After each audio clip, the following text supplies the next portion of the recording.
বগুড়ার শেরপুরে ভুট্টা চাষের দিকে ঝুঁকে পড়েছেন কৃষকরা। এবার রেকর্ড পরিমাণ জমিতে ভুট্টার চাষ হয়েছে। ধানের চেয়ে দ্বিগুণ লাভ হওয়ায় দিন দিন ভুট্টা চাষ বাড়ছেই।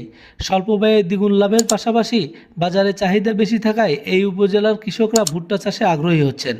প্রতি বছর বাড়ছে লক্ষ্যমাত্রা, আর লক্ষ্যমাত্রাকে ছাড়িয়ে যাচ্ছে ভুট্টা চাষ।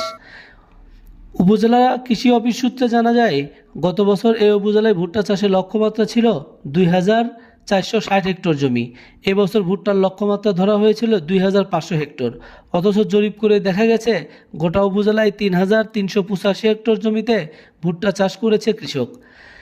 খানপুর ইউনিয়নের ছাতেনী বাজারের কীটনাশক ব্যবসায়ী মোহাম্মদ নজরুল ইসলাম বলেন, প্রতি বিঘা জমিতে ভুট্টা চাষ করতে প্রায় 13,000 টাকা খরচ হয়।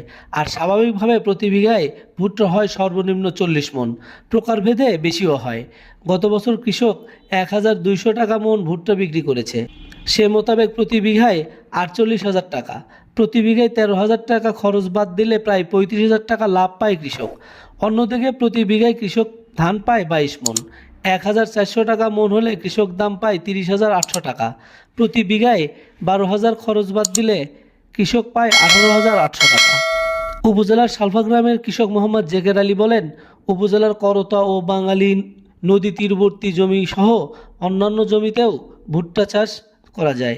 তুলনামূলকভাবে চাষাবাদ সহজ ও ফলন বেশি হওয়ায় আমরা ভুট্টা চাষ করছি। গত বছর 8 বিঘা জমিতে ভুট্টা চাষ করেছি। প্রতি বিঘায় 40 থেকে 42 মণ ফলন পেয়েছিলাম। 1280 টাকা মণ দরে ভুট্টা বিক্রি করে ভালোই লাভ হয়েছিল।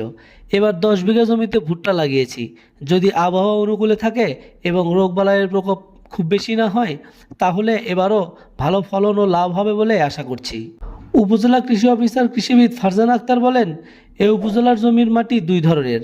পশ্চিমাঞ্চলের মাটি আলু ও ধান চাষের উপযোগী, আর পূর্বাঞ্চলের মাটি ভুট্টা সহ সবজি চাষের উপযোগী হওয়ায় কৃষকরাও সেই অনুযায়ী চাষাবাদ করছেন। এবার সবচেয়ে বেশি জমিতে ভুট্টা চাষ হয়েছে, যার লক্ষ্যমাত্রাকে ছাড়িয়ে গেছে।